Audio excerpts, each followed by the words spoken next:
औज़ुबिल्लाहिमिनश्शैतानिर्रजीम बिस्मिल्लाहिर्रहमानिर्रहीम। शुरू अल्लाह के नाम से जो बड़ा मेहरबान नहायत रहम करने वाला है। मोहतरम नाज़रीन, तमाम सुनने देखने वालों को अस्सलाम वालेकुम रहमतुल्लाहि व बरकातुहू कहती हूँ। मोहतरम नाज़रीन, मैं उम्मीद करती हूँ आप सब खैरियत से होंगे, अल्लाह ताला के हिफ्ज़ व ईमान में होंगे। मोहतरम नाज़रीन, शबान के आखिरी जुमे का वजीफ़ा, ये माह शबान का जुमा फिर अगले साल आएगा। ये मौका ज़ाया मत करना, हर हाजत पूरी हो जाएगी, हर मुश्किल आसान हो जाएगी। वजीफ़ा जानने के लिए वीडियो को मुकम्मल देखिए। मोहतरम नाज़रीन, इस वजीफ़े को कभी नज़रअंदाज मत करना। ये माह शबान की आखिरी जुमे का वजीफ़ा है। ये जो है ये बहुत ही बाबरकत घड़ियाँ हैं इस जुमे के, जिसके अंदर आखिरी जुमातुल मुबारक का दिन आ रहा है। तो अल्लाह पाक हमें इसकी कदर करने की तौफीक अता फ़रमाए। इंतहाई अहमियत पर मबनी ये दिन अल्लाह करीम ने हमें नसीब फरमाया है।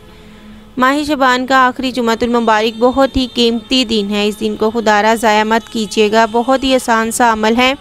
आपकी तमाम जायज़ हाजात ख्वाहिशात की तकमील का दिन आप इसे समझें, चाहे वो रिस्क के मामले में हो, चाहे वो तंगदस्ती के मामले में हो, चाहे वो किसी भी दुनियावी हाजात के साथ इसका कोई ताल्लुक़ हो। अल्लाह करीम के करम से जुमातुल मुबारक का लाजवाब वजीफ़ा इंशाअल्लाह आपकी बड़ी से बड़ी मुश्किल हल फरमा देगा। रिस्क की फरावानी होगी, जायज़ दुआएं कबूल होने का दिन है, बुरे हालात से निकलने का और बचने का दिन है। ये बहुत ही बेहतरीन अल्लाह करीम ने मुझे और आपको ये दिन नसीब फरमाया है। रिस्क की बंदिश की वजह से अगर आप कर्ज़े में डूब चुके हैं या फाका कशी पर मजबूर हों, अलगर्ज कोई भी वजह हो, आपने इस अमल को जुमातुल मुबारक वाले दिन करना है। फिर इसके बाद आप दुआ के लिए हाथ उठाने की देर है। इंशाअल्लाह जो भी दुआ मांगेंगे अल्लाह तबारक ताला इसको अपनी बारगाह के अंदर शर्फ़ व कबूलियत नसीब फरमाएंगे। हर नामुमकिन काम को मुमकिन बना देने वाला यह वजीफ़ा आपकी हर हाजत इंशाअल्लाह ज़रूर पूरी होगी। हज़रत अनस बिन मालिक रज़ी अल्लाह ताला अन्हा से रवायत है कि रसूल अल्लाह सल्लल्लाहु अलैहि वसल्लम ने फरमाया, जन्नत में एक बाज़ार है जिसमें अहले जन्नत हर जुमे को आया करेंगे। तो इस रोज़ शुमाल की जानिब से हवा चलेगी जो इनके चेहरों पर, इनके कपड़ों पर फैल जाएगी और वो हुस्न और ज़ीनत में और बढ़ जाएंगे। और वो अपने घर वालों के पास वापस आएंगे तो वो भी हसन और जमील में और बढ़ जाएंगे। इनके घर वाले इनसे कहेंगे, अल्लाह की कसम, हमारे यहाँ से जाने के बाद तुम्हारा हुस्न और जमाल और बढ़ गया है। वो कहेंगे, तुम भी अल्लाह की कसम, हमारे पीछे तुम लोग भी और ज़्यादा खूबसूरत और हसीन हो गए हो। हज़रत अबू साद खुज़री रज़ी अल्लाह तआला अन्हा से रवायत है कि रसूल अल्लाह सल्लल्लाहु अलैहि वसल्लम ने इरशाद फरमाया कि अहले जन्नत आपस में फजीलत में फ़र्क होने की बिना पर अपने ऊपर बाला खानों में रहने वालों को इस तरह देखेंगे कि जिस तरह तुम आसमान के मशरक़ी और मगरबी किनारे में आते हुए तन्हा अकेले सितारे को देखते हो। सहाबा ने अर्ज़ किया, या रसूल अल्लाह, क्या वो अम्बिया के रहने की जगह होगी जिन तक कोई दूसरा नहीं पहुँच सकता? तो आप सल्लल्लाहु अलैहि वसल्लम ने फरमाया, क्यों नहीं, ज़रूर पहुंच सकता है। इस ज़ात की कसम जिसके कब्ज़े में मेरी जान है, ये ऐसे मर्द होंगे जो अल्लाह ताला पर ईमान लाए और उन्होंने रसूलों की तस्दीक की।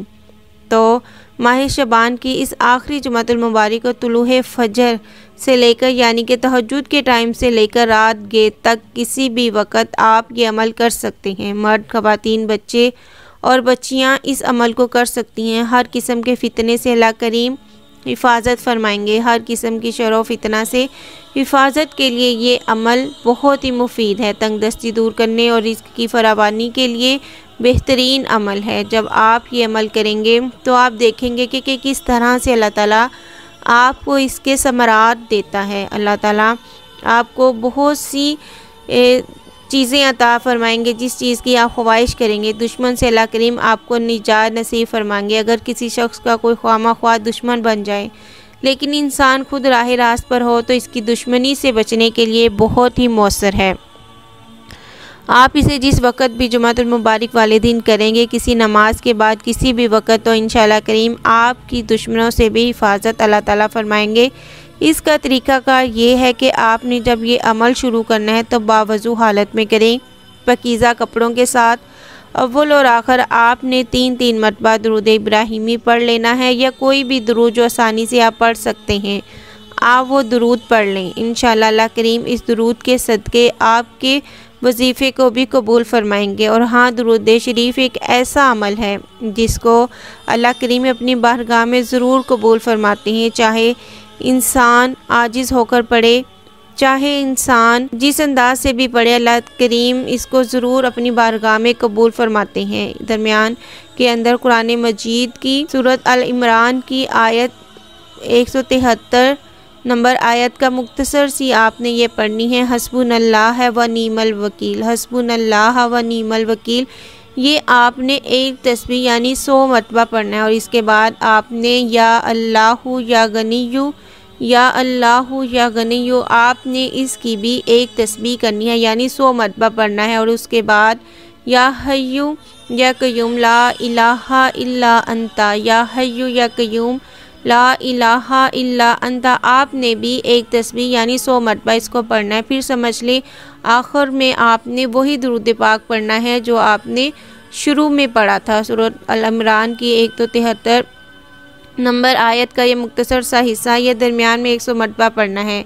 तसीर में शिद्दत हो ताकि वजीफ़ा जल्द से जल्द जो है वो अपने हदफ पर पहुँचे। फिर आपने इस तादाद को डबल कर देना अगर आपके पास टाइम हो, यानी कि दुरूद शरीफ 7-7 मरतबा पढ़ लें। जब इस सूरत में जब आप चाहेंगे इस वजीफ़े की तस्वीर जल्दी हमें मिले, ये जल्दी अपने हदफ पर पहुँचे, तो फिर दुरूद शरीफ आप पहले 3-3 मरतबा पढ़ लें, फिर 7-7 मरतबा पढ़ लेना। ये जो सूरत अल इमरान की यही आज जो मैंने आपके सामने पढ़ी है, आपने इसको 300 मरतबा कर देना है। या अल्लाहु वल गनियु आपने 300 मरतबा कर लेना है, ये भी आपने तादाद में बढ़ाकर 300 मरतबा कर देना। इसके बाद जब ये आप वजीफ़ा कर लें तो आपने अपनी रब के हुजूर अपनी हाजत को पेश करें। जिस भी मकसद के लिए वजीफ़ा कर रहे हैं, इस मकसद को अपने रब के हुजूर रखें। अपनी जायज़ हाजात नेक ख्वाहिशात जो हैं इन्हें अपने रब के हुजूर रखें। इंशाअल्लाह अल्लाह पाक आपकी तमाम दुनियावी जो हाजात हैं, चाहे किसी भी मामले में रिस्क है, शादी का मामला है, कर्ज का मामला है, दुनियावी और अखरवी हाजात, अल्लाह करीम आपको कामयाबी नसीब फरमाएंगे। आपके तमाम मामलात आसान से आसान हो जाएंगे। इस वजीफ़े के अंदर एक तो कुरान मजीद की आयत है, ये रब का कलाम है। रब के कलाम में कितनी तसीर है ये मुझे बताने की ज़रूरत नहीं है। हर इंसान चाहता है कि अल्लाह के कलाम में कितनी तासीर है, जिसका एक हरफ एक ज़बर ज़ेर पेश भी बरोज़ महशर इंसान का बेड़ा पार कर देगी। इसके बाद अल्लाह करीम के दोनों नाम हैं, एक अल्लाह ये भी इसमें आज़म है और दूसरा या मुगनी ये भी रब करीम के अस्माए मुबारका में से एक इसम है। ये दोनों कितनी तसीर वाले हैं, कितनी अहमियत आफ़ियत वाले हैं। और इसके बाद जो तीसरी तस्बीह मैंने आपको बताई है या हय्यु या कय्यूम, या अल्लाह करीम के वो नाम हैं जिन्हें उलमाए अस्माए हसना में से इसमें आज़म का दर्जा देते हैं। हमेशा ज़िंदा रहने वाले या हय्यु या कय्यूम हूँ, मैं हमेशा कायम और दायम रहने वाले। तो जब इंसान बार बार इन आयात की इन तस्बीहात का विर्द करेगा तो अल्लाह करीम अपना खुसूसी करम फरमाएंगे, अल्लाह करीम मुश्किलात को आसान फरमाएंगे। दुआ है कि अल्लाह ताला से मेरी जो भी इंसान मुश्किल में हैं उन सब के लिए अल्लाह ताला आसानियाँ पैदा करे। आमीन सुम्मा आमीन। मैं उम्मीद करती हूँ आपको आज की वीडियो पसंद आई होगी। अगली वीडियो तक के लिए मुझे इजाज़त दीजिए। अपना बहुत सा ख्याल रखिएगा। अल्लाह हाफिज़।